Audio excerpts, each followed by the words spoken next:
स्वच्छता ही सेवा।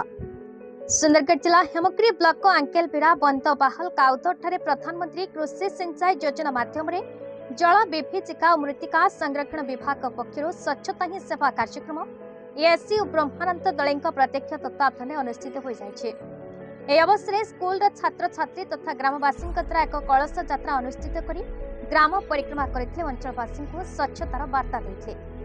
पर झोटी प्रतियोगिता, खाद्य सामग्री प्रतियोगिता, वृक्षारोपण कार्यक्रम अनुष्ठित होता। कृति प्रतियोगी उपस्थित अतिथि द्वारा पुरस्कृत कर कार्यक्रम में एसएससी ब्रह्मानंद दले मुख्य अतिथि तथा सभापति भाव आसन अलंकृत करते।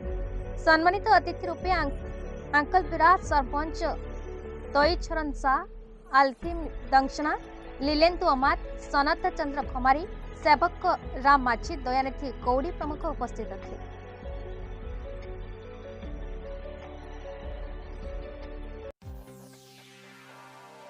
Hemgiri Harendra Narayan report, Bharat news.